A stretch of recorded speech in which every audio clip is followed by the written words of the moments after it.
আসসালামু আলাইকুম। Martin Luther king যে আই হ্যাভ এ ড্রিম বলছিল, উনি কিন্তু ওই সময়ের জনগণের যে স্বপ্নটা কি সেই স্বপ্নটা উনি জানতো। তা আমাদের দেশের বাংলাদেশে যারা রয়েছে, এই দেশের সর্বস্তরের যে জনগণ, তাদের চাওয়া পাওয়াটা কি এইটা যদি বুঝতে পারা যায়, তাহলে তারেক রহমানের যে প্ল্যান সেটার সাথে ম্যাচিং করবে কিনা আমরা বুঝতে পারবো।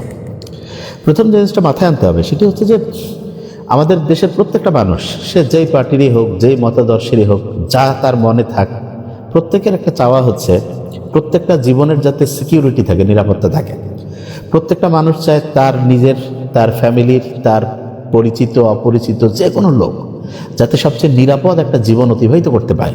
এইটা কিন্তু প্রত্যেকের একটা চাওয়া আছে। তার মানে সিকিউরিটি ফার্স্ট। এবং এই সিকিউরিটির ব্যাপারটা তখনই গুরুত্বপূর্ণ যে কোনো শক্তিশালী, প্রবল, শক্তিশালী, পাওয়ারফুল কারো বিরুদ্ধে যদি আমি কথা বলি, তখনও যাতে আমার নিরাপত্তা নিয়ে কোনো রকমের বিঘ্ন না ঘটে। আর যদি এরকম হয় যে না, তুমি চুপচাপ খাওয়া দাওয়া চুপ করে বসে থাকবা, অন্যায় প্রতিবাদ করলে তোমার জান হুমকির মধ্যে পড়বে, তাহলে কিন্তু ওই নিরাপত্তা নাই, ওটা হচ্ছে কবরস্থানের নিরাপত্তা। এইটা খুব গুরুত্ব দিতে হবে। তারেক রহমানকে এই জিনিসটা, যেহেতু উনি অল্প সময় বক্তব্য দিয়েছেন, আরও ক্লারিফাই করতে হইতো যে দেশের মানুষজন চাইটা কি, নিরাপত্তা। যে আগামীতে হাদি ভাই যে সত্যি কথা বলার কারণে পৃথিবী থেকে বিদায় হইল, এইরকম আর একজনও হবে না। এটা ওনার প্রথম কথা হওয়া উচিত ছিল যে ঠিক আছে, সামনে এই হাদি, যে ওসমান হাদির এই যে শহীদ হওয়া, এইটাই শেষ হবে। এরপরে আর কেউ এরকম করে জীবন দিবে না, কিংবা কোনো কারণে যদি জীবন দিতেই হয়, তাহলে হঠাৎ করে কেউ হয়েছে, তাহলে সেটার একদম উপযুক্ত বিচার হবে। এটা নাম্বার ওয়ান। এবং নাম্বার টু, যেটা এই নাম্বার ওয়ানের সাথে আসলে অনেকগুলো জিনিস আসবে, সেটা হলো যে উনি সবচেয়ে বড় দলের হচ্ছে যে বলা যেতে পারে সবচেয়ে পাওয়ারফুল পোস্ট না, তা স্বাভাবিকভাবে কিন্তু ওনার এই পাওয়ারের কারণে চতুর্দিকে দেখবেন যে চোর, বদমাশ, গুন্ডা পান্ডা কিন্তু ভিড়ার চেষ্টা করবে। ভালো লোকও থাকতে পারে, এই বাটপারগুলোও থাকতে পারে। তা ভালো লোক থাকলে কোনো সমস্যা নেই, কিন্তু ওনাকে বুঝতে হবে যে ওনার বাবা যে শহীদ প্রেসিডেন্ট জিয়াউর রহমান, ওনাকে মানুষ পছন্দ করছে কেন? উনি কিন্তু নিয়মের দিক থেকে টনটনা ছিল, একদম সবচেয়ে সেরা প্রশাসক ছিলেন। যেইভাবে দেশ পরিচালনা করলে মানুষজন, কমন পিপল উপকৃত হবে, সেটা করছে। উনি যদি এটা করতে পারেন তাহলে ওকে ফাইন। এবং এক্ষেত্রে মাথায় নিতে হবে, এই যে যারা এসে খুব যে বিভিন্ন হচ্ছে যে মানে খুব, ওটাকে কি বলে যে এতদিন কইছিল এই লোকজন, এত দরদ, তো উনি যখন জেলে গেল, যখন হচ্ছে যে বেগম খালেদা জিয়াকে হচ্ছে যে অন্যায়ভাবে হচ্ছে বিচার করে জেলে পাঠালো, তখন এই লোকগুলো কোথায় ছিল? বুঝার বিষয় কিন্তু। যখন আওয়ামী লীগ ক্ষমতা, তখন এরকম লক্ষ লক্ষ লোক আমরা দেখতাম, এখন নাই, সব পালাইছে, কই গেল? তার মানেটা কি? তার মানে হচ্ছে এরা কি আসলে দল ভালোবাসে, কি ভালোবাসে সেটা বুঝতে হবে। এটা খুব কমন সেন্স চিন্তা করতে হবে আমাদেরকে। এই জন্য অনেকে মনে করে যে বহুত লোকজন হয়েছে, লোকজন হওয়া খারাপ কিছু না, কিন্তু দুঃসময় এই লোকজনকে আমি কয়টা পাবো? সুসময় তো সবাই আসে। এবং সুসময় কারা আসে জানেন? বেশিরভাগ ক্ষেত্রে দেখবেন ভালো লোক যেটা আছে তার চাই খারাপ লোক আসার সম্ভাবনা বেশি থাকে। কেন? কারণ ওইখানে গিয়ে হচ্ছে একটু ধান্দাবাজি করার সুযোগ হয়। তো এটা সবাই জানে, সুসময় অনেকেই থাকে, দুঃসময় প্রকৃত বন্ধু বোঝা যায়। তো এইটা কিন্তু বুঝতে হবে। এবং শহীদ প্রেসিডেন্ট জিয়াউর রহমানের সবচেয়ে অসাধারণ বৈশিষ্ট্য যেটা ছিল, সেটা হচ্ছে উনি কোয়ালিটি দেখে হচ্ছে ওনার আশেপাশের লোকজনদেরকে হচ্ছে নির্ধারণ করতেন, ওই তেলবাজি দেখে করতেন না। তো এই তেলবাজির উপর ভিত্তি করে যদি মানে হচ্ছে তারেক রহমান চলতে থাকেন, তাহলে কিন্তু শেষ। ওনার আশেপাশে যেই লোকরা ঘুরে, তাদের কোয়ালিটি কি ওনার নিজের একটু চিন্তা করা উচিত, যে আমার আশেপাশে যারা আছে তাদের কোন কোয়ালিটির কারণে আমি এদেরকে রাখছি। আগের ওই রাজনীতি কিন্তু ভুলে যাইতে হবে, যে হচ্ছে যে 50 লাখ লোক জড়ো করলাম মাসেল পাওয়ার দিয়া, আর 500 কোটি টাকা খরচ করলাম, ভোট হবে। নো, এটা কিন্তু ঠিক হবে না, বরং এই জায়গা থেকে বের হয়ে আসতে হবে। এবং এক্ষেত্রে তারেক রহমানের হাতে এখন অসাধারণ মানে সুযোগ আছে। উনি ইতিহাসের এমন একটা জায়গায় দাঁড়ায় আছে যে উনি কোন দিকে যাইতে চায়, ওনাকে ক্লিয়ার করতে হবে। এই যে খালি লোকজন দিয়ে কাম নাই, কাজের লোক 50টা হইলে যথেষ্ট, আর অকাজের লোক 50 লাখ দিয়েও কাম নাই। এই জিনিসটা বুঝতে হবে যে আশেপাশে যারা আছে এদের কোয়ালিটিটা কি। যে লোক আছে ওকে ফাইন, আজকে আসছে দেখতে এতদিন পর, কোনো সমস্যা নেই, কিন্তু কথা হলো যে ওনার আশেপাশে যারা আছে তাদের মানে কোয়ালিটিটা কি। এবং এতজন লোক, আমি একজন আসছে ভেরি নাইস, এটাকে আমরা অ্যাপ্রিসিয়েট করি, ওকে, কিন্তু একজন যে সারাদিন কাজকর্ম বাদ দিয়ে সে থাকতে পারে, একদিন দুই দিন, এটা কোনো ব্যাপার না। কিন্তু এই জিনিসটা ওনাকে নির্ধারণ করতে হবে যে আমার পার্টির যে লোকেরা আছে তাদের কর্মসংস্থানের ব্যাপারটা কি, তারা কিভাবে ইনকাম করে, ঠিক আছে, তারা কিভাবে হচ্ছে যে ওইটাকে কি বলে যে হচ্ছে মানুষজনের উপকার করতেছে, নাকি নিজের এলাকায় প্রভাব বিস্তার করার জন্য, হ্যাঁ, ওই এলাকার হচ্ছে যে মাস্তানি করার জন্য হচ্ছে যে ওইখানে গেলাম, একটা ছবি তুললাম আর ওই ছবি দেখায়, এই জিনিসগুলো বুঝতে হবে। এবং মিডিয়া যারা আছে, লজ্জা লাগে মিডিয়া গিলার, এরা হচ্ছে এমন ফালতু যে এরা হচ্ছে শক্তিশালী। দুর্বলের পাশে দাঁড়ায় না কেন, শক্তিশালীর পাশে তো সবাই থাকে। শক্তি, এই যে আমাদের ডক্টর নাবিল একাডেমি এবং ইয়াজ, এটাকে কি কয়, আমাদের আরেকটা পেজ আছে ডক্টর নোবেল। আমরা সারা জীবন চেষ্টা করছি অন্যায় যেখানে দেখবো সেখানে, কোনো পলিটিক্যাল পার্টি যে পাওয়ারফুল, ওর সাথে গান বাজনা করি দরকার নাই তো, অন্যায়ের বিরুদ্ধে হচ্ছে কথা বলতে হবে। কিছুদিন আগে এই যে দীপুচন্দ্র দাস, হ্যাঁ সম্ভবত, তাকে যে ইয়া করলো, ওই সময় পোস্ট নাই, কিন্তু দেখা যাচ্ছে যে তারেক রহমান আসছে, এটা নেয়ার বাবা তারেক রহমান আসছে, এটা লক্ষ লক্ষ নারী নেতাকর্মী আছে, কোনো সমস্যা নেই। এটা শুধু বিএনপির ক্ষেত্রে না, জামাতের ক্ষেত্রে না, ওটা কি বলে, এটার নাম আর কি আছে, এনসিপি, সবার ক্ষেত্রে একই নিয়ম। এই সামসামিগুলা বাদ দিয়ে দেন, ভালো কাম করেন। এই বাংলাদেশের মিডিয়ার এই জিরো মানে হচ্ছে কোয়ালিটি, এলে কি কাজ কাম নাই। তারেক রহমান অবশ্যই তাকে হচ্ছে যে মিডিয়া কাভারেজ দেখ, সমস্যা না, কিন্তু ব্যাপার হইলো যে পজিটিভ নেগেটিভ কোনো আলোচনা আছে, এটা কি ফেরেস্তা না তো, মানুষ তো সবাই, মানুষের ভালো আছে খারাপ আছে। একদিন হচ্ছে যে পত্রিকার মধ্যে একটা আর্টিকেল ছাপানো হইলো, আর্টিকেলের মধ্যে হচ্ছে লিখছে যে রাষ্ট্রপ্রধান এই খারাপ কাজ করছে। তো ওই রাষ্ট্রের প্রধান কে ছিলেন জানেন? সেই রাষ্ট্রের প্রধান ছিলেন হচ্ছে নেলসন ম্যান্ডেলা। নেলসন ম্যান্ডেলা ওই পত্রিকা পড়লেন, পড়ার পরে ওনার যে চিফ সেক্রেটারি তাকে ডাকলেন, ডেকে বলে এই পত্রিকার যে হচ্ছে এই লেখাটা লিখছে সেই পত্রিকার মালিক এবং তার যে হচ্ছে এটা লিখছে তার সাথে আমার কথা বলার ব্যবস্থা করো। পত্রিকার মালিকের কাছে ফোন গেছে, মালিক চিন্তা করতেছে ওরে বাপরে বাপ, প্রেসিডেন্ট ফোন দিয়েছে, পত্রিকায় ওনার নামে সমালোচনা হয়েছে, না জানি কি হবে। উনি ভয় ভয় বলছে যে স্যার আসলে জুনিয়র সে এরকম লিখছে, আমি আসলে তার হয়ে ক্ষমতা আছে। বলছে যে না, আপনি ওনাকে দেন। তারপরে যখন ওই জুনিয়র হচ্ছে অফিসার মোবাইলে যুক্ত হলো, তখন নেলসন ম্যান্ডেলা বলছে আমি তোমাকে কংগ্রাচুলেট করার জন্য ফোন দিচ্ছি। অবাক হয়ে গেছে, কেন, যে আমাদের যে ভুল এটা তো তোমরা যদি দেখায় না দাও তাহলে আমরা বুঝতে পারবো না, আরো লিখবা। এই জন্য নেলসন ম্যান্ডেলা হয়েছে, বুঝতে হবে কিন্তু। আর আমাদের দেশে সব চোর বাটপার একসাথে আসিয়া একদম খালি গুণগান, আরে বাবা গুণগান তো করবোই আমরা, কিন্তু যে পাওয়ারে থাকে তার হচ্ছে যে ভুল বেশি করে ধরতে হবে। কারণ যার শক্তি আছে সে সবচেয়ে বেশি ভালো কাজ তেমন করতে পারে, সবচেয়ে খারাপটাও করতে পারে। যে দুর্বল, যার কাছে কিছুই নাই, তাই আর কি করবে, কিছু করি পাবে না তো। এই জন্য শক্তিশালী এর যে অবস্থায় যে থাকে, আমার একটা বৈশিষ্ট্য, আমি সারা জীবন যে দুর্বল তার সাথে থাকি, আর যে শক্তিশালী তার ভুল চোখ যে ভাই এটা ঠিক হওয়া লাগবে, এটা আমি ফলো করি। আর বেশিরভাগ মিডিয়া, আমি অবাক হয়ে গেলাম, এরা সবাই যায় হচ্ছে একদম মানে হ্যাঁ পার্টির কোনো সমস্যা নেই, কিন্তু জিনিসটা বুঝতে হবে কেমন, এটা কি একটা দেশ উন্নতি হইতে পারে?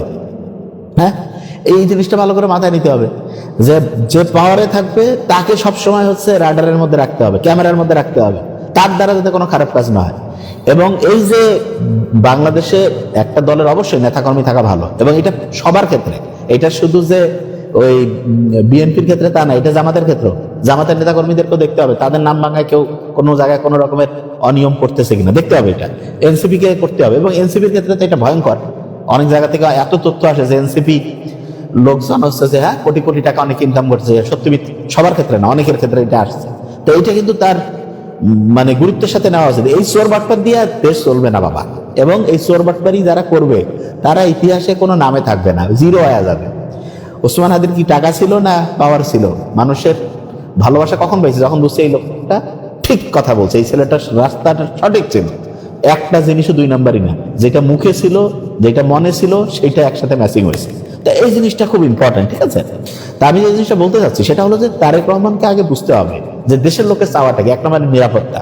ওনাকে এরপরে উনি হয়তো আরো রোড শো এগুলো করবেন, ওনাকে ক্লিয়ার করতে হবে যে কেউ যদি ওনার বিরুদ্ধে কথা বলে, ন্যায্য কথা, সেই কথা, এবং ন্যায্য অন্যায্য তো এটা নির্ধারণের অনেকগুলো মানদণ্ড থাকে, যে কেউ যদি ঠিকভাবে মত প্রকাশ করলে ওনার কোনো পার্টির লোক, ওনার কেউ যদি সামান্যতম হচ্ছে ডিস্টার্ব করে, তাহলে এইটার দায়িত্ব কিন্তু ওনাকে নিতে হবে। কারণ আপনি যখন দলের লিডার, ভালোরও দায়িত্ব আপনার, মন্দরও আপনার। এবং ওনাকে এটা হুঁশিয়ার করতে হবে যে হ্যাঁ, প্রত্যেকের রিয়েল বাক স্বাধীনতা থাকবে, প্রত্যেকের কি থাকতে হবে, একদম জীবনের পুরো নিরাপত্তা থাকবে। এইটা আগে এক নাম্বার করতে হবে। দুই নাম্বার কি?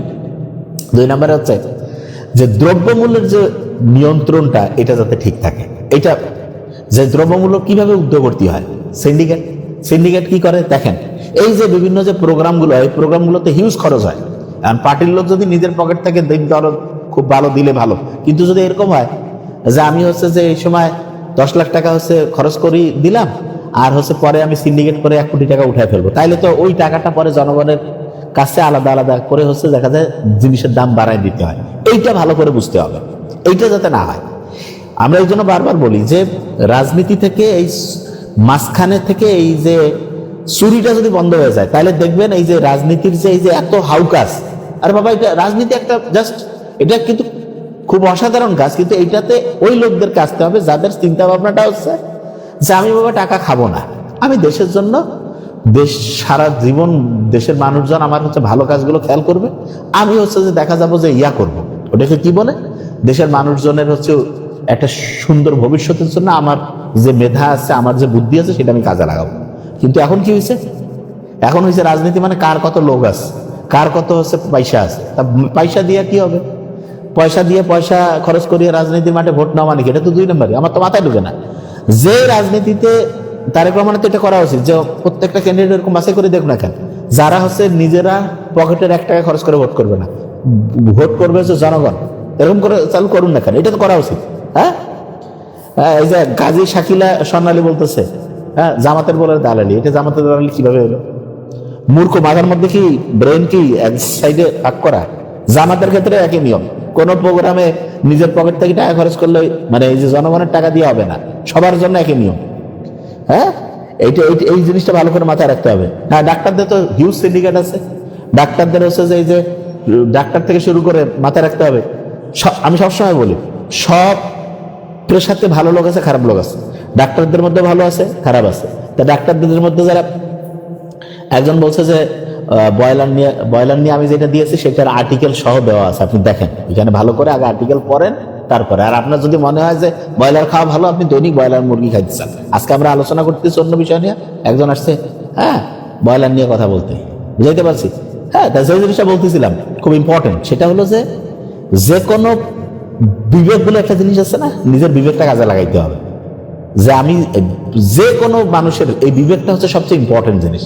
হ্যাঁ, একদম বিবেকটা ক্লিয়ার করেন যে আমি হচ্ছে যে আমার দেশের যারা রাজনীতিতে আসবে ওকে টাকা খরচ করো, আমার মাথায় আসে রাজনীতিবিদ যে তার টাকা তো জনগণ দিবে, কারণ রাজনীতিবিদ তো এমনিতে সে তার নিজের পরিশ্রম দিছে, সে আবার টাকা কোথায় পাচ্ছে, টাকা দিবে কেন? ভালো লোক যদি রাজনীতি সে তো 1 টাকা খরচ করবে না, 1 টাকা কেন খরচ করবে? আর টাকা পড়ছে মানে আপনি চিন্তা করেন তো, আমি যদি এখন আমার অফিসে একজনকে বলি ভাই দেশের স্টুডেন্টদের পড়াশোনা হবে, তুমি আসিয়া ফ্রি কাজ করবা, কেন হবে? সে ফ্রি কাজ কেন করবে? সে বলবে যে আমি যদি আমার পরিশ্রম দিই আমাকে হচ্ছে এই অনুযায়ী আপনি একটা স্যালারি দিবেন, ইয়া দিবেন। সে ফির আবার উল্টা কি টাকা দিয়ে করবে, তাহলে নিশ্চয়ই আমার অফিস থেকে টাকা চুরি করবে। এটা সহজ বুদ্ধি, এই জিনিসটা ভালো করে মাথায় রাখতে হবে। তো এই জিনিসটা খুব ইম্পর্টেন্ট, কিন্তু ভালো করে বোঝার চেষ্টা করেন।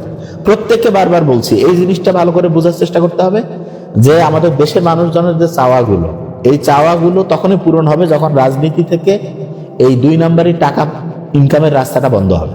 তখন বোঝা যাবে যে আসলে দেশপ্রেমিক কারা, এই জিনিসটা আগে মাথায় নেয়। আচ্ছা, তাহলে প্রথম ছিল কি, যে নিরাপত্তা, সিকিউরিটি। 2 নম্বরে কি ছিল? 2 নম্বরে ছিল প্রত্যেকটা জিনিসের যে দ্রব্য মূল্য, মানুষের জীবনযাত্রার সাথে কানেক্টেড যেটা, এইটা যাতে আল্লাহর রহমতে দেখা যায় যে জীবনযাত্রার সাথে কানেক্টেড যে জিনিসগুলো, এগুলো সিন্ডিকেট করে দাম বাড়াইতে না পারে, এটা। 3 নম্বরে কি? 3 নম্বরে দেখবেন যে মানুষজনের একটা খুব বড় চাওয়া আছে, বিচার বিভাগ যে আছে এইটা যাতে ঠিকভাবে কাজ করে। আমি অবাক হয়ে যাই বিচার বিভাগে, এই যে সেই দিন মানে আসিফ নজরুল উনি একটা ইয়া দিয়েছেন না, উপদেষ্টা, উনি বলছে যে একদিনে 400 না 800 হচ্ছে যে ইয়া পেয়ে গেছে, জামিন পেয়ে গেছে, কিভাবে এগুলো এত স্বল্প সময়ের মধ্যে পাইলো? এইটা নিয়ে হচ্ছে যে ইয়া করা উচিত, এইটা নিয়ে হচ্ছে যে একটা ইনভেস্টিগেশন করা উচিত। তার পরের দিন বা তার 2-1 দিনের মধ্যে দেখা গেল কি 2 গ্রুপের আইনজীবীরা আসলো, হ্যাঁ যে আপনি সাবধান হয়ে যাবেন, বিচার বিভাগ নিয়ে কোনো কথা কওয়া যাবে না। কেন? বিচার বিভাগ নিয়ে যদি কথা কওয়া না যায়, তাহলে খালেদা জিয়াকে দেশের এত বড় নেত্রী, ওনাকে যে হচ্ছে 2 নম্বরই করে যখন শাস্তি দিছে ওইটা নিয়ে তাহলে কথা কওয়া যাবে না, নাকি যে বিচার করছে খুব ঠিক কাজ করছে? তারপরে যে হচ্ছে মিথ্যা যে বিচার হয়, এটা তো প্রমাণে হচ্ছে বিএনপির লক্ষ লক্ষ মিথ্যা মামলা দিয়েছে, আপনারা বলেন না? তা ওইটা কি, ওইটা যদি ঠিক হয় তাহলে তো মিথ্যা মামলায় মিথ্যা বিচার হয়, এমনকি বিচারে রায় হওয়ার পর তাকে বের করে আনা হয়েছে না, তাহলে এটা কিসের উপরে করলেন? যে কোনো জিনিস লজিক দিয়ে কথা বলতে হবে, জিনিসটা একদম ক্লিয়ার মাথায় নিতে হবে। কিন্তু প্রত্যেকে বলছি যে হচ্ছে যে আপনি আগে বুঝার চেষ্টা করেন তো, তার মানে আচ্ছা আমাদের যেমন ডক্টরদের মধ্যে আমি একটা জিনিস বলি, একজন বলছে আপনি কাকে সমর্থন করবেন, আমি প্রত্যেক পার্টির ভালো কাজগুলোকে সমর্থন করি আর প্রত্যেক পার্টির খারাপ কাজগুলোকে হচ্ছে প্রতিবাদ করি। আমি হচ্ছে এইটা, প্রত্যেকটা লোকের ভালো কাজ সমর্থন করি, যদি খারাপ করে সেটা হচ্ছে যে অবশ্যই সর্বোচ্চ পরিমাণে হচ্ছে এটা হচ্ছে প্রতিবাদ করি। যেমন আজকে তারেক রহমানের অসাধারণ দুইটা কাজ করছে, কিরকম খেয়াল করছেন কি? একটা হচ্ছে উনি ওই যে ভিতরে আসলো, যে লাউঞ্জের মধ্যে ঢোকার পরে যে মাটি খালি পায়ে হাঁটলো, মাটি যে একটু নিল, এটা কিন্তু একটা অসাধারণ মুহূর্ত, এটা স্বীকার করতে হবে। আসলে কিন্তু দেশের প্রতি যে একটা, দেশের মাটির সাথে যে একটা আমাদের কানেকশন, এটা খুব অসাধারণ। আরেকটা কোনটা করছে খেয়াল করেন, একটু প্রোগ্রামটা দেখছি, কেএস মামুন আপনি একদম দূর হয়ে যান, ঠিক আছে, আপনাকে আমার লেকচার শুনতে হবে না, লেকচার সে শুনবে যার হচ্ছে সাহস আছে। চোরবাটপাড়ের জন্য এগুলো লেকচার না, চোরবাটপার সব ডিলিট, অন্য জায়গায় চলে যান, লেকচার শুনতে মন যাবে না তো, কারণ মেন জায়গায় হাত দিলে ভালো লাগে না, বোঝা গেছে না? অত ভালো লাগবে না আমার, আমি যেটা ঠিক সেটা কথা কব, আপনার লেকচার কে শুনতে গেছে, আপনার শোনার দরকার নেই তো। যেটা খারাপ কথা হলে সেটা বলেন, যে এটা খারাপ, এই জিনিসটা এইভাবে ভালো। রাজনীতিতে আসা যাবে না মানে কি? রাজনীতি চোরবাটপার করবে ভালো লোক ছাড়া? ফালতু কাজ কথা কন কেন? আপনি যদি ভালো লোক হন তাহলে আপনিও রাজনীতিতে আসেন, আর আপনি যদি খারাপ লোক হন তাহলে ভালো হয়ে যান, ভালো হয়ে রাজনীতিতে কি করা লাগবে সেটা করেন। এরকম চোরবাটপারিগিরি জিনিস বাদ দেন। রাজনীতি কি খারাপ জিনিস নাকি? ওইটা নির্ধারণ করবে এই দেশটা কেমনে চলবে, তো এটা নিয়ে প্রত্যেক বিবেকবান শিক্ষিত লোকের তো হচ্ছে কথা বলতে হবে। যে জিনিসটা বলতেছিলাম, খুব ইম্পর্টেন্ট পয়েন্ট কি, যে প্রথম হচ্ছে যে মাটিটা যে টাচ করলো উনি এইটা, এবং দ্বিতীয় যে জিনিসটা সেটা কি, সেটা হলো উনি যখন আজকে চেয়ারে বসে, দেখবেন যে ওনার চেয়ারটা একটা সাধারণ কাঠের চেয়ার, অন্যগুলো চেয়ার, এটা ভালো। হ্যাঁ, প্রত্যেকের মধ্যে একটা, আগে কি হইতো যে একেবারে কিং আসতেছে, একদম একটা সাধারণত আগে যেটা হইতো এটা থেকে বের হয়ে আসছে, এটা ভেরি নাইস, এই জিনিসটা হওয়া উচিত। প্রত্যেকটা মানুষজনের সমান মর্যাদার উপর ভিত্তি করে মানুষকে সম্মান করা, শ্রদ্ধা করা, এটা। তারেক রহমানের এমনিতে আচরণ খুবই অসাধারণ এবং ওনার সাংগঠনিক দক্ষতা অসাধারণ, কিন্তু ওনাকে সতর্ক হইতে হবে, ওনার চতুর্দিকে যে আছে না চোরবাটপার কতজন, ভালো লোক কত, এটা আমাকে বুঝতে হবে। এবং এই যে রাজনীতির এই জায়গাটাতেই প্রবলেম, যে হচ্ছে যে বাসের সাথে কঞ্চি বড়, দেখা যায় মেইন রাজনীতিবিদ সে হয়তো চুরি করতে, তার চতুর্দিকের লোকজন আসিয়া তার নাম মাঙ্গা খেয়ে চুরি করছে। হ্যাঁ, আরে ডাক্তার হইলে ডাক্তার মরবে না, সর্দি কাশি হইতে পারে না, মুশকিল কথা রে বাবা। ডাক্তার হইলে বলে সর্দি কাশি হওয়া যাবে, সর্দি কাশি হওয়া প্রত্যেক বছরে একবার দুবার দরকার আছে। ভাইরাল ইনফেকশন হইলে বডি ফাইটিং করে, ওই যে যেমন শীত প্রধান দেশে শীতের সময় কি করে, আর্মিরা একটু যুদ্ধ করে না, তা যুদ্ধ এটা মানে যুদ্ধ বলতে আমি মহড়া দেন, এরকম আমাদের শরীরে ভাইরাল ইনফেকশন একটা মহড়া দেওয়া, এটা ফাইট করা ভালো, একটু দরকারও আছে। একদম সুস্থ থাকলে পরে দেখবো যে মাথা ঠিকভাবে কাজে করছে না, সায়েন্স তো আমরা বুঝি কম, এই জন্য সমস্যা হয়েছে। আচ্ছা, যে জিনিসটা বলতেছিলাম, তৃতীয় যে জিনিসটা বিচার বিভাগ, বিচার বিভাগ নিয়ে খুব বড় কাজ করতে হবে এবং বিচার বিভাগের ক্ষেত্রে জবাবদিহিতা নিয়ে আসতে হবে। এই যে কি আরেকটা আছে বলে হচ্ছে বিচারক কি হচ্ছে ওই যে আছে না, আর কি বলে এটার নাম, ওই যে অবমাননা। হ্যাঁ, বাবারে বাবা, মানে হচ্ছে কোনো কারণে হচ্ছে বিচার ব্যবস্থার বলে অবমাননা করা যাবে না, মানে কোনো একটা আপনি জিনিস ঠিক হয়নি। ভারতে যেমন দেখেন, ভারতে দেখেন কিরকম 2 নম্বরই করছে। ভারতে এই যে 2-4 দিনের ঘটনা, একটা মেয়ের সাথে খুব অন্যায় অশ্লীল কিছু করছিল একজন হচ্ছে এমপি, তারপরে সেই মেয়েটার বাবা মাকেও তারা হচ্ছে যে বাবা মাকে ভয় দেখাইছে, বাবাকে বোধহয় মেরেই ফেলছে, ভাইকেও আহত করছে। তারপরে ওই মেয়েটা হচ্ছে যে যেখানে যায় হচ্ছে যে ইয়া করতে যায়, হচ্ছে যে ওই মেয়েটা ওই এমপির বাসায় ছিল, কিন্তু এমপি ওই মেয়েটার সাথে হচ্ছে অন্যায় কুকর্ম করে। এখন ওই মেয়েটা হচ্ছে যেখানে যায় হচ্ছে যে মামলা করতে, দেখা যায় পুলিশ টুলিশ কেউ মামলা নেয় না। শেষে কি হইলো, ওই মেয়ে একদম কোর্টের সামনে গিয়ে শরীরে হচ্ছে কেরোসিন টেরোসিন দিয়ে আগুন লাগাই দিয়ে গেছে। তখন হচ্ছে সুপ্রিম কোর্টে এটা নজরে আসলো, আসার পরে কি করলো, যে ইনভেস্টিগেশন শুরু করলো, এবং ইনভেস্টিগেশন করার পরে দেখা গেল যে ওই যে এমপি ছিল, হ্যাঁ, সহজ করে বোঝার জন্য বলছে, সে হচ্ছে দোষী সাব্যস্ত হয়েছে। দোষী যখন সাব্যস্ত হলো তখন কি হলো, তখন বলছে যে ভারতের কিন্তু একটা নিয়ম আছে যে সাধারণ পাবলিক কমন পিপল যদি একটা অন্যায় করে তাহলে তার যে শাস্তি, যদি পাওয়ারফুল কেউ করে, পাওয়ারফুল মানে কি রাষ্ট্রের সাথে কানেক্টেড সরকারি কোনো অফিসার, হ্যাঁ, তারপরে এক কথায় যারা একজন কোনো সরকারের কোনো পোস্টে নাই, সে একটা অন্যায় করলে তার যেরকম শাস্তি হবে, কিন্তু কেউ যদি সরকারের পোস্টে থেকে একটা অন্যায় করে তাহলে তার শাস্তি কিন্তু 3-4 গুণ বেশি। তাই এইটার উপর ভিত্তি করে ওই এমপিকে হচ্ছে যাবজ্জীবন কারাদণ্ড দিছে। তো 7 বছর বা কয় মাস বোধহয় সে কারাদণ্ড খাটছে। এখন ওই কেসটাতে আবার নতুন করে তারা হচ্ছে ওই কেসটা হচ্ছে ইয়া করছে, হচ্ছে যে ওই যে উপরে উঠাইছে, মানে ওটাকে কি বলে, আরে আবার নতুন করে চালু করছে। চালু করার পরে এক বিচারক কি করছে, হ্যাঁ, যে বিচারক করছে কি, ওনাকে জামিন দিয়ে দিছে। কেন? বলছে যে যিনি মানে হচ্ছে এমএলএ, মানে এক কথায় এমপি, বলছে উনি তো কোনো সরকারি চাকরি করেন, উনি বলে রাষ্ট্রের নিযুক্ত, সরকারের হচ্ছে কোনো অংশ না। তো এত খারাপ এদের চিন্তা ভাবনা, চিন্তা করেন, মানে মানে আইনের ফাঁক ফোকর দিয়া পাওয়ারফুল, টাকা পয়সা খাইছে, বোঝা যাচ্ছে। এরকম ভারতে হয়েছে, এটা নিয়ে তো একটা বিশাল, তার মানে ভারত যে কোনো জায়গায় এরকম 2 নম্বরই হইতে পারে। এটা শুধু ভারত বাংলাদেশ বলে, সারা দুনিয়া যে কোনো জায়গায় হইতে পারে। এই জন্য আমাদের উচিত কি, যে সব জায়গায় হচ্ছে বিচার ব্যবস্থাটাকে সবচাইতে হচ্ছে যে অন ক্যামেরার মধ্যে রাখা, যাতে কেউ এটা থেকে 2 নম্বরই না করতে পারে। ঠিক আছে, এই জিনিসটা খুব ভালো করে মাথায় নিতে হবে। এইটা বিচারক যারা, তারা দেখা যাচ্ছে বিএনপির বলে একটা আদালত, আওয়ামী লীগের বলে আলাদা ছিল, জানি না আমরা, এগুলো জিনিস পড়ছি তো আমরা। তাহলে এই জিনিসটা বুঝতে হবে যে বিচারকদের মধ্যে যদি এরকম পার্টি থাকে, বিএনপি, আওয়ামী লীগ, সাধারণ মানুষ, তাহলে কেমন করে হবে? আদালত অবমাননা, যেটা বলতেছিলাম, আদালত অবমাননার আবার ভয়ঙ্কর এই জিনিসগুলো, এগুলো হচ্ছে ব্রিটিশদের নিয়ম কানুন। কারণ ব্রিটিশরা হচ্ছে আদালতের উপর ভিত্তি করে ক্ষুদিরামকে ফাঁসি দিয়ে দিল। এখন আমরা ক্ষুদিরাম কি ফাঁসির আসামি নাকি হচ্ছে দেশপ্রেমিক? তাহলে বুঝে ওই বিচারকদের দিয়ে করছে, ঠিক না? সক্রেটিসকে যারা হেমলক পান করে মৃত্যুদণ্ড দিল, সেও তো বিচারক ছিল। 300 জন বলছে হ্যাঁ ইয়া করা যায় মৃত্যুদণ্ড, 200 জন বলছে না কিছুই হয়নি।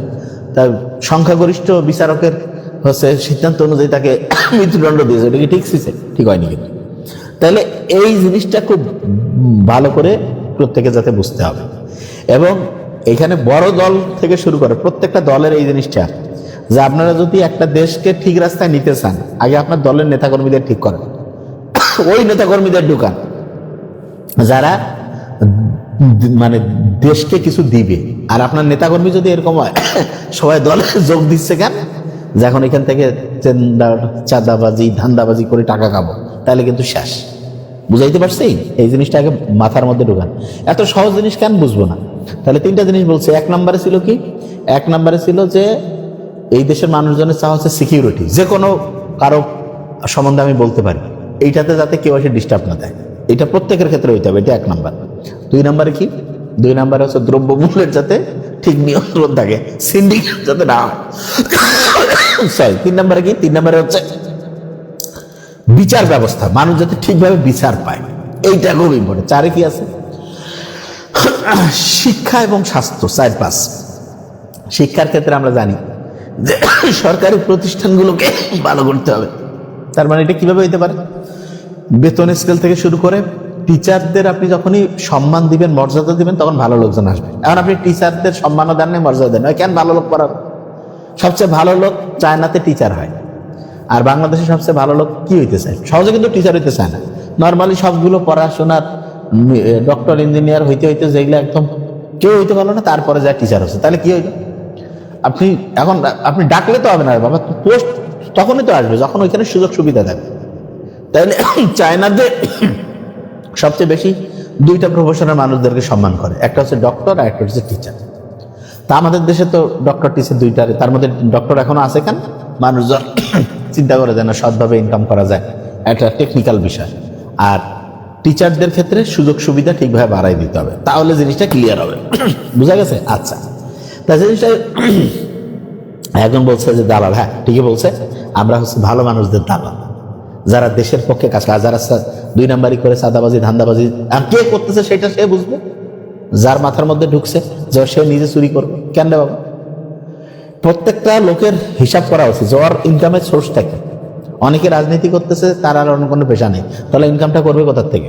আমার তো এটা মাথায় ঢুকে না যে তুমি সৎ, তোমার ইনকামের সৎ নাই, তোমার সারা জীবনে কোনো আমল কামাবে? হ্যাঁ, তাহলে এটা কোনো কাজ আছে? এই জিনিসটা, তাই এই জিনিসটা ভালো করে মাথায় নিতে হবে। আমরা যেটা কথা বলতেছি, যখন এই যে এরকম বলে না দালালিয়া, তখন মজা লাগে। তার মানে কথা কাজ হচ্ছে, অ্যান্টিবায়োটিক কাজ করতেছে। হ্যাঁ ঠিক আছে, আরো কত বাবা, বেশি করি কর, আরো বেশি করি কত আসিয়া যে দালাল অমুক তমুক। কারণ ক্যামেরার সামনে আমরা সত্যিটাই বলতেছি। তোমার ইনকাম কি, কি কাম করো, হ্যাঁ কি কাজ করো, কি এই জিনিসটা আগে ক্লিয়ার করো। তোমার 24 ঘন্টা রুটিন কি? পড়াশোনা করো, ঘন্টু করো তুমি? তোমার হচ্ছে যে সারাদিন মাথার মধ্যে কেমনে মানসিক ধান্দাবাজি করে রাস্তায় মোড়ে আটকে টাকা নিবা, দুইজনের মারামারি লাগায় সেখানে টাকা নিবা, জমি দখল করে টাকা নিবা, টিচারের একটা ভয় দেখায় টাকা নিবা, বিভিন্ন প্রোগ্রাম উপলক্ষে কাট দিয়ে টাকা নিবা। এগুলো ছাড়া তোমার কাম কি? কি কাম করো দেশের জন্য? হ্যাঁ মূর্খ মূর্খ। আমি শোনো, আমরা জানি এগুলা কোন পার্টির কি, সেটা আমাদের সব পার্টির মধ্যে ভালো আছে খারাপ আছে। তুমি যদি ভালো হও আলহামদুলিল্লাহ, আর চুরি বাটপারি করলে আমরা তো কোনো পার্টির নাম নিয়ে করছি, ABCD FGS কারো নাম নিয়ে কই, যার লাগতেছে তার মানে সে ওইরকম ধান্দাবাজ। তাই এই জিনিসটা বুঝতে হবে তো প্রত্যেককে, এবং ক্লিয়ার করতে হবে। কোন জায়গায় এসে চাঁদা চাইলে সাথে সাথে মোবাইল চালু করে ফেলেন, লাইভে দেখেন যায় কি করে। সারা দেশের এখন যে নেটওয়ার্কের ব্যবস্থা, তাইলে তো হয়ে গেল। এবং যেটা আমি বারবার বলছি, তারেক রহমানের প্রচুর জনপ্রিয়তা আছে। এখন উনি এই জনপ্রিয়তাকে ঠিকভাবে কাজে লাগাইতে পারেন, সেক্ষেত্রে ওনার কি করতে হবে? চতুর্দিকে ভালো লোক লাগবে। এইটা ওনার ভালো সেই আমরা বলতেছি, আমি বলতেছি কি।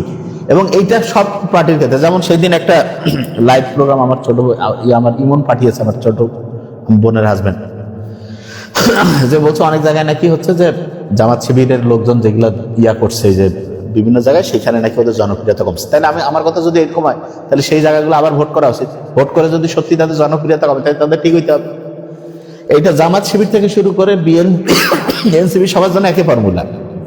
ক্ষমতায় যাওয়ার পরে আল্লাহ বলেন আমি ক্ষমতা দেয় আর দেখে আমলটা কেমন হয়। মানুষজন কিন্তু দেখে যে হচ্ছে যে কি করতেছে, সাহস আছে যে তোমার টাকার ইনকাম কি কাম করো, তুমি টাকাটা করো কিভাবে ইনকাম, কিছুই করো না।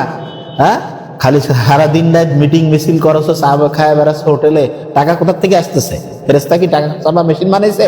ফাইজলামি করো। একটারও ওইলার অবস্থা খারাপ হয়ে যেত যদি ভালো লোক দিয়ে দেশ চলে। কাজ ছাড়া তোমার সারাদিন কাজ কাম নাই, তোমার মিছিল মিটিং করা তোমার কাম? আমি বুঝি না। হ্যাঁ তুমি করতে পারো আধা ঘন্টা, 1 ঘন্টা, 2 ঘন্টা, সারাদিন কিসের মিছিল মিটিং তোমার? এলে জিনিস আমরা বুঝি না। আমি যদি রাজনীতি করতাম, আমার তো লোকজন সর্বোচ্চ 1 ঘন্টা টাইম তুমি দিতে পারবে, 2 ঘন্টা দিতে পারবে, সারাদিন তোমার কাজ নেই তোমার। আমি বারবার বলি, তোমার নিজের জীবনের দাম নাই, তোমার নিজের কেরিয়ার বাদ দিয়ে তুমি পিছিয়ে পিছিয়ে ঘুরতেছো, কিসের দেশ স্বাধীন করবা তুমি? প্রত্যেক এলাকায় ড্রেন আছে না, নোংরা পলিথিন ইয়া পরিষ্কার করো দেখি কয়জন? ওইলার তো নাই কাজ। দেশের কাজ এত করবা, দেশের বহুত কাজ আছে, কাজ অবশ্যই করতে হবে, কিন্তু কতক্ষণ? সময় এত লস করো কেন? বুঝতে পারছি? এইখানে প্রত্যেকে, এবং আমি বারবার বলছি যে কোন পার্টি সামনে ভোট পাবে এটা নির্ধারিত হবে। আমরা তো এই প্রোগ্রাম করবো তো, যে কে কি রকম করে দেশ চালাবে, রোড ম্যাপ দেখবে, আমরা এটা নিয়ে আলোচনা করবো তো। আমরা চাই যে সামনে যে সবচেয়ে ভালোভাবে চালাবে আপনারা ভোটটা তাকে দিবেন। 2টা জিনিস দেখবেন, 1 নম্বরে প্রার্থী ভালো কিনা, এটা নাম্বার 1। তারপর হচ্ছে কোন দলের কিরকম হচ্ছে ইয়াস, প্রার্থীটা 1 নম্বরে দেখবেন। কারণ আপনি ভালো প্রার্থীকে ভোট দিলে ভালো প্রার্থী ভালো কাজ করবে, আর না হলে দেখা যাবে দল একদম শেষ করে ফেলবে। তাহলে এই জিনিসটা বুঝতে হবে প্রত্যেকে। বলছি এই যে মাহমুদ হাসান, আপনার আব্বা আম্মা আপনাকে ভদ্রতা শিখায় নাই?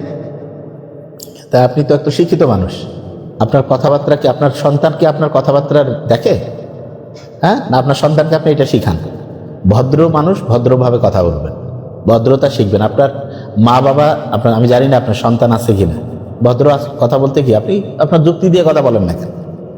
তাহলে আপনি যদি ভালো, আপনার বাবা মা যদি ভদ্র, এবং আশা করি ভালোই আপনাকে শিখিয়ে থাকে, আপনি আপনার সন্তানকে কি এই ভাষা শিখান? হ্যাঁ, মানে কি ফেসবুকে আসে যা খুশি তাই বলে যাবেন নাকি, যা আছে কমেন্টস করে যাব?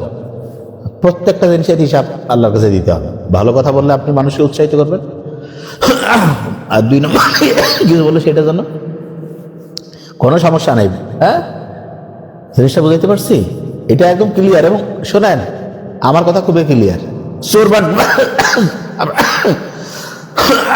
আপনি ভালো কথা বললে চোর বাটপারের গায়ে লাগবে, তার কারণ সে তো বুঝতেছে কিরে আমার গায়ে আসতেছে, কারণ নাম করে আমরা কি বলতেছি যে এই পার্টি অমুক তমুক, সত্যিটা আমরা বলতেছি। কারণ সত্যি শুনতে এত কষ্ট লাগে কেন? কাম কাজ ছাড়া খাইতে চান নাকি? হারাম খাবেন? যাবেন তো, আগুন খাওয়া লাগবে তো কিছুদিন পর, কারণ ইয়াতে কবুল হবে না কোনো। সব তো চুরি বাটপারির টাকা খায় যদি করেন। বুঝতে পারছি? এই জিনিসগুলো আগে ঠিকভাবে করেন। আর শোনেন, প্রতি এলাকায় ভালো মানুষজন একসাথে হয়ে যান, ভালো মানুষজন, চোর বাটপার কিছু করতে পারবে না। ভালো মানুষজন সবাই এই আলাদা হওয়ার কারণে এত ভয় খাইলে হবে? আদি তো জীবন দিয়ে দিল, কি হবে? আরো কয়েকজনের জীবন যাইতে যাবে। চোর বাটপার কয়টা আছে? এটা থাকতে পাবে? হ্যাঁ, এই জিনিসগুলো হ্যাঁ আমরা এক থেকে আচ্ছা ডন, এটা কি ফিশ সেল, আচ্ছা জেলেদের নিয়ে আসলে প্রত্যেকটা পেশাজীবী নিয়ে আসলে কথা অবশ্যই আসবে। প্রত্যেকটা পেশাজীবী যাতে ভালোভাবে জীবন চালনা করতে পারে, তাদের যাতে ওই যে জেলেদের নিয়ে তো আছে না, মানিক বন্দ্যোপাধ্যায়ের কি জানি পদ্মা নদীর মাঝে, ঈশ্বর থাকেন ওই গ্রামে ভদ্রপল্লীতে, এখানে তাকে পাওয়া যাবে না। তা আসলে আপনাদের প্রত্যেকের যখন ভালো সরকার আসবে তখন প্রত্যেকটা মানুষকে গুরুত্ব দেওয়া হবে। আর ভালো সরকার কিভাবে আসবে? চুরি বাটপারি যখন বন্ধ হবে এবং ভালো লোকজন যখন আসবে তখন আসবে, তাছাড়া হইবে না। না এমনিতে ওই যে অনেকে হ্যাঁ আচ্ছা একজন বলছে রাহাত স্যার আমি ছাত্র আপনাকে বলছি যে স্যার শোনো, এই জিনিসটা আমাদের একটা ভুল জিনিস। হ্যাঁ, একটা জিনিস বলি, জনপ্রিয়তার ব্যাপারটা আমি বলি, জনপ্রিয়তার ব্যাপারটা সবসময় মাপা যাবে আসলে সত্যিকার অর্থে মানুষ যখন পৃথিবী থেকে বিদায় নিবে তখন, যে একটা লোক আসলে জীবনে কি সত্যি বললো না খারাপ। আমরা কোনো পার্টির কথা বলতেছি নাকি সবার জন্য কথা বলছি, এটা তো সময় হলে সবাই বুঝে ফেলবে। যেটা রিয়েল সত্যি কথা বলা যাবে না, সত্যি কথা বললে কারো কারো তো লাগবে, তাইলে কি দেশটা কিভাবে উন্নত হবে? ঠিক আছে, হ্যাঁ মানে এই জিনিসটা তো বুঝতে হবে যে মানে আমরা সবসময় এই যে এই জিনিসটা চিন্তা করি, জনপ্রিয়তার চাইতে বেশি জিনিস হচ্ছে সৎ পথে থাকা। সৎ পথে থাকে যদি একজন সাপোর্ট করে, আল্লাহ সাপোর্ট থাকবে যথেষ্ট। আর অসৎ পথে আপনি থাকলেন বা নিরপেক্ষ থাকলেন, নিরপেক্ষ বলতে কি মানে অন্যায় প্রতিবাদ করলেন, সবাই ভালো করছে, এই ভালো আসলে ভালো না, এই জিনিসটা তো আমরা বুঝি না। একজন বলছে না আপনি কোনটা করেন, মানে কোন পার্টি করেন? আমি কোনো পার্টি করি না, আমার যেটা নিয়ম প্রত্যেকটা দলের ভালো জিনিসগুলো আমি সাপোর্ট করি, খারাপ জিনিসগুলো আমি প্রতিবাদ করি, আমার এটা হচ্ছে বৈশিষ্ট্য। এখন এইটা হলো ব্যাপার। হ্যাঁ, এই যে স্যার বুঝাইতেছেন ভাই কেউ, তো তাহলে আরো বেশি করে বুঝাইতে হবে, না বুঝলে আরো কি করতে হবে? একজন একটা পড়া বুঝতেছে না, তাহলে আরো বেশি করতে হবে নাকি? যে ভাই পড়া তো এখন মুখস্থ হচ্ছে না, তাহলে পড়াই পড়বো না, তাহলে কি হবে? তাইলে যে এই যে এত বলার পরে বুঝতে, তাহলে আরো বুঝাইতে হবে। বুঝানোটা যেহেতু আল্লাহ আমাদের দক্ষতা দান করছে, আর সহজভাবে হ্যাঁ এইটাকে কিভাবে বোঝানো যায়, আপনি সহজ করে চিন্তা করেন। এই দেশটা একটা ফ্যামিলির মতো। একটা ফ্যামিলিতে ধরেন যে 15-20 জন মিলে একটা দোকান চালাচ্ছে, ওই দোকান থেকে যদি টাকা কেউ চুরি করে খালি শ্বশুর বাড়ি অন্য জায়গায় পাঠায় দেয়, ওই দোকান যতই চলুক লাভ হবে? লাস্টে দোকান আস্তে আস্তে কি হবে? ঋণগ্রস্ত হবে, দেউলিয়ার দিকে যাবে। ঠিক এমনি করে একটা দেশের যে টাকা সবাই ইনকাম করতে, কেউ যদি টাকা পাচার করে বিদেশ অন্য জায়গায় পাঠায় দেয়, তাহলে আস্তে আস্তে দেশের কি হবে? ঋণ বাড়বে, দেউলিয়া হয়ে যাবে, রিজার্ভ কমবে। এই তো সহজ বুদ্ধি। এই জিনিসটা ভালো করে মাথায় রাখতে হবে।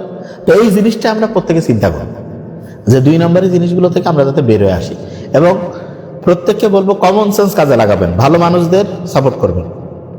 সে যেই পার্টি থেকে দাঁড়াও, সে বিএনপি থেকে হইতে পারে, জামাত থেকে হইতে পারে, এনসিপি থেকে, 3 পার্টি থেকে দাঁড়াইছে, আপনি দেখলেন যে এই পার্টির বিএনপির লোকটা ওইখানকার কেন্দ্রীয় সবচেয়ে ভালো, দিয়ে দেন ভোট। জামাতের লোকটা বেশি ভালো, তাহলে ওকে দেন। এনসিপিটা বেশি ভালো, মানে আমি বুঝাইতে আসছি, আপনি আগে লোক দেখে ভোট দেন। লোকটা আচ্ছা একটা লোক ভালো কিনা এটা তো বুঝি না, যে ভাই একটা লোক ভালো কিভাবে বুঝবো? ওই লোকের আশেপাশে কারা আছে সেটা দেখেন, তার আশেপাশে কি চোর বদমাইশ গুন্ডা না ভালো লোক আছে, তার আশেপাশে যারা আছে তাদের ক্যারেক্টার কেমন, তারা কি করে, তাহলে ওইটা হচ্ছে ভালো লোক। আর ওর আশেপাশে সব বাটপার, ধান্দাবাজ, গোজাখোর, ফেসিডিলের ব্যবসায়ী, এলে কি হবে? এলে খারাপই হবে। ওইটা করবে কিছুদিন পর আপনার ছেলে মেয়ে মাদকের মধ্যে ঢুকাবে, ওইখান থেকে ব্যবসা করে খাবে। তাহলে এই জিনিসগুলো হ্যাঁ, তাহলে আপনার কাছে আমাদের ছেলে মেয়েদেরকে পাঠা আপনার, আমি কি কোনো পক্ষের হয়ে কথা বললাম? এই যে একজন বলছে যে স্যার আপনার হচ্ছে নিরপেক্ষ, আমি কোনো পক্ষের হয়ে কথা বললাম? তার মানে আমি ন্যায় পক্ষে কথা বলা যাবে না, অন্যায় প্রতিবাদ করা যাবে না। এই বেশি ভালোটাই তো বেশি খারাপ, আমরা তো এটা বুঝি না। প্রত্যেকটা পার্টির যে ভালো বৈশিষ্ট্য সেটাও বলতে হবে, প্রত্যেকটা পার্টিতে খারাপ বৈশিষ্ট্য সেটাও বলতে হবে। এই জিনিসগুলো আমাদের মাথার মধ্যে আনতে হবে। আচ্ছা, তাহলে যে জায়গা থেকে আমরা বের করছিলাম যে তারেক রহমান সামনে হচ্ছে যে দেশের মানুষজনের যে আকাঙ্ক্ষা, দেশের মানুষজনের যে কমন পিপলের যে চাওয়া পাওয়া, এইটা কি হচ্ছে যে উনি পূরণ করতে পারবে কিনা? হ্যাঁ, পূরণ করতে পারবে কয়েকটা জিনিস যদি উনি করেন। কি সেটা? আশেপাশ থেকে সব ভালো লোক রাখতে হবে, চোর বাটপার ধান্দাবাজ সব সরাইতে হবে। এই চাটুকার তেলবাজ কোয়ালিটি ছাড়া হচ্ছে তাহলে শেষ, উন্নতি করতে পারবে। 2 নম্বরে যেটা, সেটা হলো যে বাংলাদেশের প্রত্যেকটা লোকের সিকিউরিটির ব্যবস্থা ঠিক করতে হবে, নিরাপত্তা। 3 নম্বরে যেটা জিনিস, বাংলাদেশের দ্রব্যমূল্যের যে স্বাভাবিক যে দাম, এইটা যাতে নিয়ন্ত্রণের মধ্যে থাকে, সেটা সিন্ডিকেট ভাঙতে হবে। এরপরে কি আছে? বিচার ব্যবস্থা একদম নিরপেক্ষ, যে আমার পার্টির লোক ওর পার্টির লোক যাই হোক সবার জন্য বিচার ব্যবস্থাতে কোনো হাত দেওয়া যাবে না। এটা একদম বিচার ব্যবস্থা যাতে কেউ টাকা পয়সা দিয়ে মানে হচ্ছে সিন্ডিকেট করে যাতে হচ্ছে যে বিচার ব্যবস্থাকে নিয়ন্ত্রণ করতে না পারে, এটা জিনিস দেখতে হবে। তারপরে কি? স্বাস্থ্য এবং শিক্ষা, এই দুইটাতে গুরুত্ব দিতে হবে, কারণ মানুষের জীবনটার দাম এটা তো আর টাকা দিয়ে হিসাব করা যাবে। প্রত্যেকের ক্ষেত্রে মৌলিক স্বাস্থ্যসেবা নিশ্চিতের জন্য অনেক রকমের বুদ্ধি আছে। এই বুদ্ধিগুলো হচ্ছে, 1 নম্বর বুদ্ধি, আপনি যেই কাজে করেন সৎ লোককে দিতে হবে। আপনি যদি অসৎ লোককে দেন তাহলে কোনো কাজ করতে পারবেন না। আর যদি আপনি হচ্ছে যে তেলবাজকে দেন তাও পারবেন না, চাটুকারকে দিলেও পারবেন। যে কাজটা বুঝে সে কাজটা করতে পারবে। আপনি এখন আপনার আসিয়া গুণগান করলে, হ্যাঁ অমুক, এত গুণগানের কাম কি? হাসিনার আমলে তো প্রচুর গুণগান করছে, এখন কই ওরা গুণগানের লোক আছে? এটা ফালতু জিনিস, এগুলো বাদ দেন। মূল কাজ কে করতে পারে? জিয়াউর রহমান কিন্তু উনি কিন্তু এই গুণগান টুণগান পছন্দ করে, কাজ হবে ওকে ফাইন করে পারবে। তাহলে এরকম কাজ যে করতে পারবে তাকে নিয়ে আসে, বুঝাইতে পারছি? তাহলে এই জিনিসগুলো যদি তারেক রহমান হচ্ছে যে হ্যাঁ হ্যাঁ মিরাজউদ্দিন বলছে বাজে কইলে সমস্যা নেই, ও খারাপ লোক, আমাকে কি চোর বাটপার আমাকে কিছু কইলে আমি ওইটা হয়ে গেলাম, এটা হইল? মোহাম্মদ সাল্লাল্লাহু আলাইহি ওয়াসাল্লাম বহু লোক গালি দিছে, মুক্ত মুখ করছে, তাতে কি যায় আসে?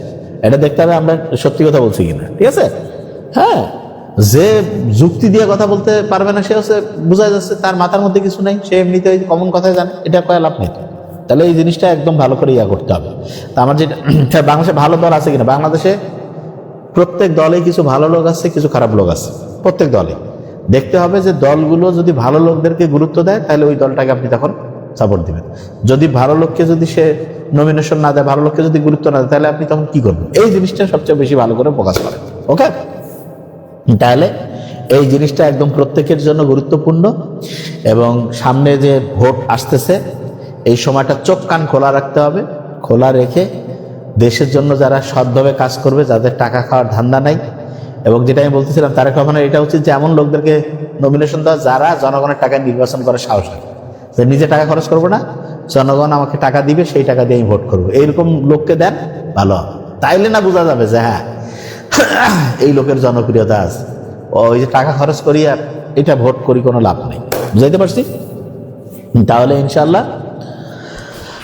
বললাম তো, প্রত্যেকটা ক্ষেত্রে দুর্নীতিমন্দের 1 নম্বর ফর্মুলা হচ্ছে লিডারকে সৎ হইতে হবে, তার আশেপাশের লোকজনদেরকে সৎ হইতে হবে, তাহলে ইনশাল্লাহ ভালো হবে।